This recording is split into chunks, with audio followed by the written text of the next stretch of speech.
Zygmunt Bauman, um sociólogo polonês, já falou isso.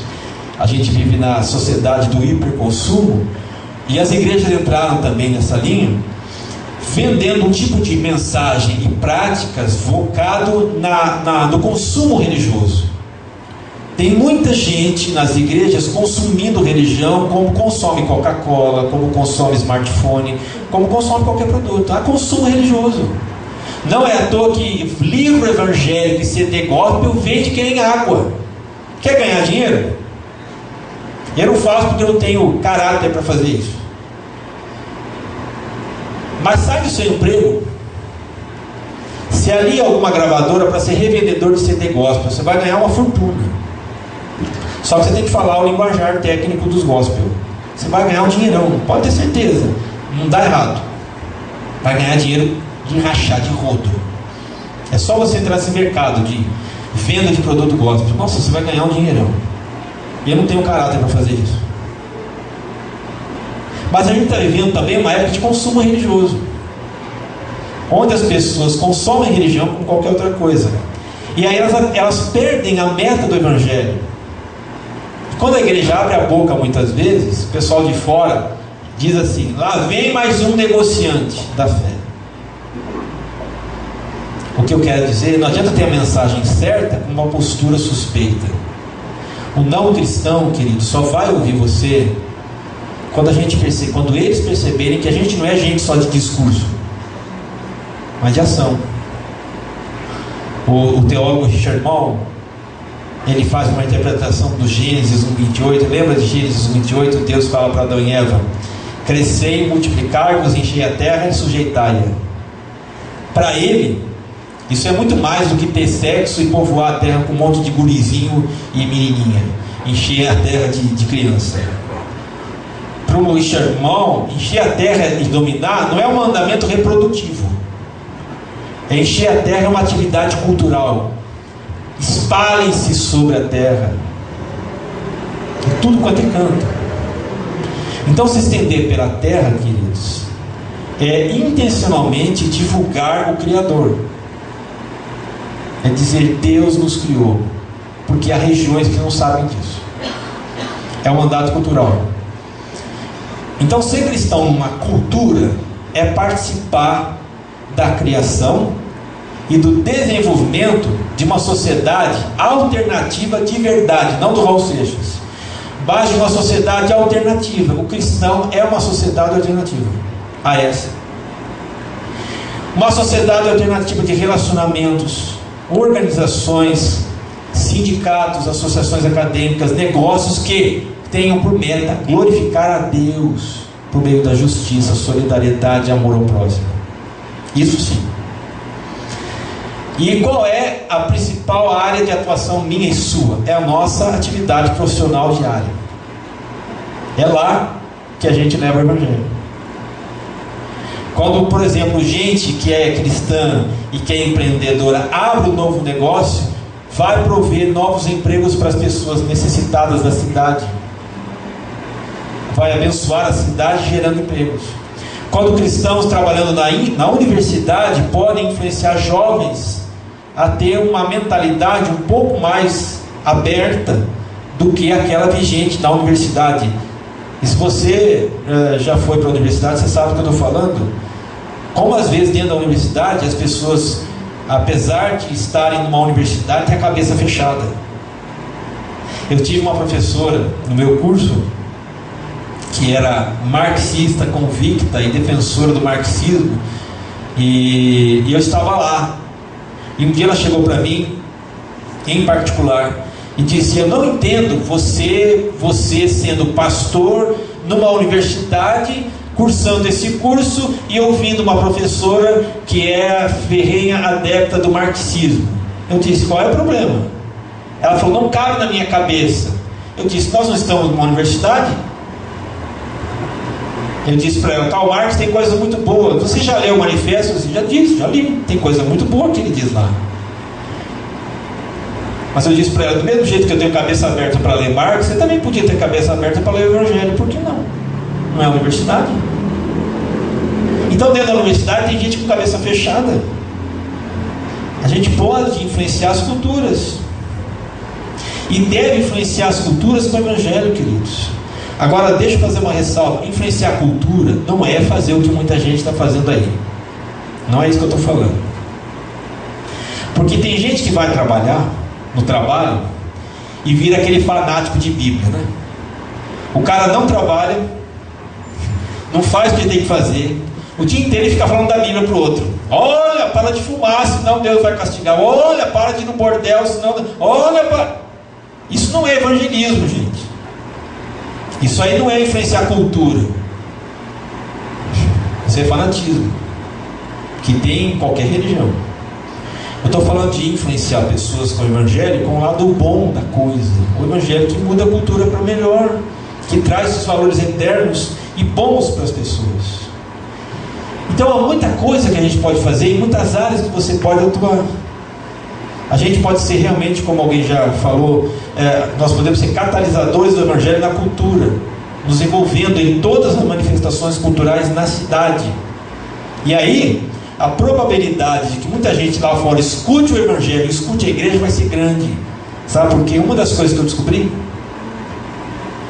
que quando a gente se mistura com quem não é cristão, a primeira coisa que as pessoas dizem é: puxa, você é normal? Eu ouvi isso. Você dá risada? Porque crente não dá risada. Você bebe vinho? Porque crente não bebe vinho. Puxa, você conta piada? Crente não conta piada. Você é pastor? Não parece. E um dia que eu ouvi isso, eu fiquei feliz da vida. Eu falei: graças a Deus eu não pareço pastor. Que homenagem, que honra é ouvir isso. É uma honra ouvir isso. Porque o tipão, o estereótipo de pastor é o pior possível. Mas quando eu ouvi isso, gente, eu ouvi isso num outro ambiente, dentro de uma reunião do Rotary, de gente que não tem nada a ver com a igreja. E aquele dia foi um dia maravilhoso para mim, porque alguém disse: você não parece pastor. Eu falei: graças a Deus, não pareço, eu não quero parecer. Eu quero só parecer cristão. Porque é para isso que a gente está aqui. Então, quando a gente deixa só de protestar contra o que há de errado na cidade e começa a produzir justiça na cidade, a gente passa a ser parte da solução da cidade. E assim a igreja vai ser ouvida. Assim as pessoas vão ouvir o que a gente tem para dizer. Aí elas vão querer ouvir o Evangelho, porque o Evangelho faz sentido para elas no dia a dia. E eu quero terminar dizendo que a igreja também é chamada a diminuir sofrimentos. O texto diz que muitos paralíticos e mancos foram curados. O que a gente percebe aqui é que a presença da igreja atua principalmente nas demandas mais graves da cidade. Porque hoje há muito mais paralítico e manco no sentido físico. Há gente de todo tipo e com todo tipo de carência dentro da cidade.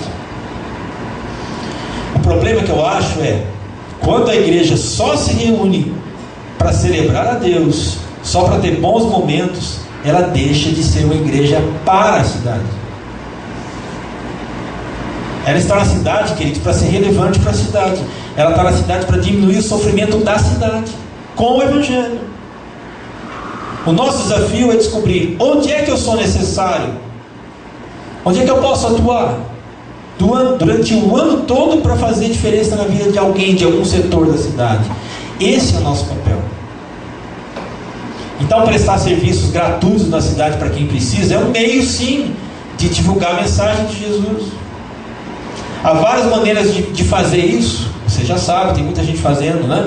Distribuir roupas, alimento, sopões, remédio, visitar asilos, abrigos, dependentes químicos, viúvas. É se infiltrar nesse meio. E a igreja realmente se envolve quando faz diferença, quando, e é relevante quando ela para de achar um culpado para os problemas da cidade, discutir quem é o culpado desse estado de coisa da cidade, quando ela começa a fazer alguma coisa para resolver, aí ela é relevante. Aí as pessoas da cidade vão dizer: puxa, que bom que existe essa igreja aqui, porque ela faz diferença e é importante.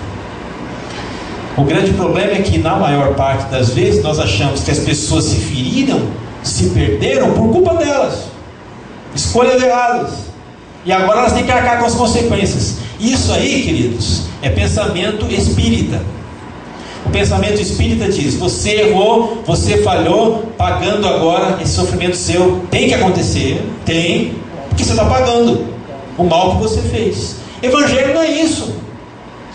Tem muita gente evangélica que é espírita na prática. É evangélica no discurso, mas na prática é espírita.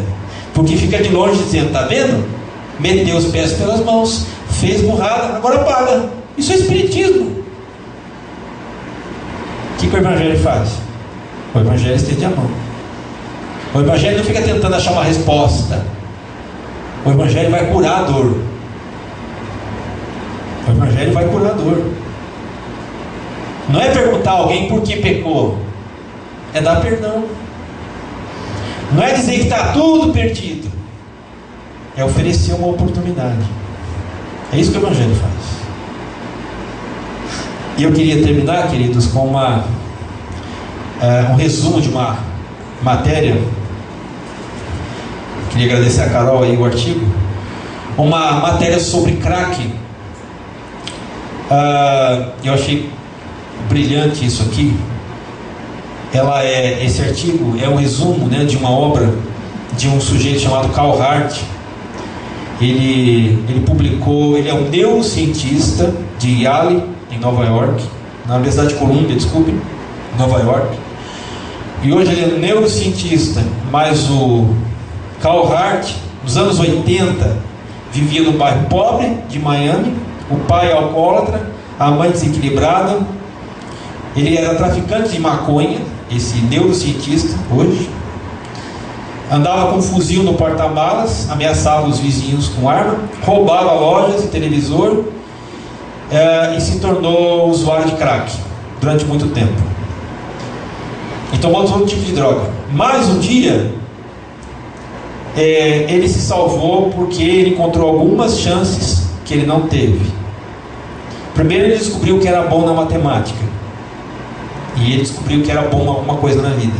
Segundo, ele tinha lembranças na família de algumas pessoas que marcaram. Por exemplo, uma avó ensinou para ele que era preciso trabalhar duro para ter as coisas. Outra avó ensinou a importância de ter uma boa educação, a importância de estudar. Terceiro, ele teve uma chance enorme na vida. Havia vagas para gente talentosa na Universidade de Yale, e ele ganhou uma bolsa. E ele foi estudar os efeitos do crack para entender como é que a droga destruía sua comunidade local. E aí ele vira um neurocientista. E ele diz algumas coisas aqui, queridos, no artigo dele. Primeiro deles, ele diz o seguinte: os dependentes de crack não são irracionais. Eles são pessoas que não enxergam saída na vida, que fogem porque eles têm medo de que não haja nenhuma outra opção na vida. Eles pensam sim. Segunda coisa, eles precisam ter um reforço positivo, uma outra opção que seja atraente para sair dessa vida, porque se não tiver outra opção melhor, eles vão continuar nessa vida. E aí o artigo fala dessa experiência em São Paulo em 2014, começou em 2014 na Luz, na Cracolândia ali, um programa chamado Braços Abertos. A prefeitura disponibilizou aqui em São Paulo chuveiros, atendimento médico, quartos em pequenos hotéis para atender 400 dependentes que querem melhorar na vida. Vários usuários de crack saíram da rua, começaram a varrer, saíram do uso contumaz e começaram a varrer ruas, ganhando dinheiro com isso. 120 deles já têm carteira de trabalho, 40 deles estão para conquistar um emprego fora dali. Isso é reforço positivo. Eu vou te oferecer uma oportunidade melhor. Aí ele sai. E ele desconstrói 3 mitos. Primeiro mito: há uma epidemia de crack no país.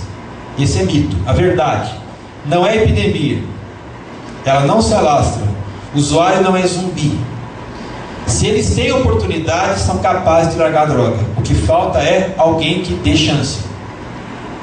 Segundo, mito 2: O crack transforma as pessoas em criminosas, incapazes de pensar sobre consequências dos seus atos. Mito. A verdade: o vício aumenta sim a taxa de roubos, mas metade dos dependentes hoje no mundo, metade, tem emprego fixo e não comete crime. Terceiro mito: os craqueiros se tornam incapazes de achar prazer fora do crack. Não tem motivação para mais nada. É mito. Qual é a verdade? Se o dependente do crack recebe um estímulo positivo, uma bolsa de estudos, uma possibilidade de emprego, uma alternativa atraente, ele sai do uso constante e frequente do crack. Por que eu li esse artigo? Eu estou falando de um mal social extremo, gravíssimo. Mas eu estou dizendo que muita gente na nossa cidade está numa pior, não porque é mau caráter, mas porque não tem alternativa. Quem que pode dar alternativa? A gente. Para dar alternativa, querido, não precisa de dinheiro, não. A primeira coisa que as pessoas pensam é ir para fazer isso, vai gastar muito dinheiro. Não. Eu queria desafiar você nessa noite a perguntar para você próprio: como é que a minha presença como cristão na cidade pode fazer de mim efetivo, pode fazer de mim uma pessoa que seja relevante,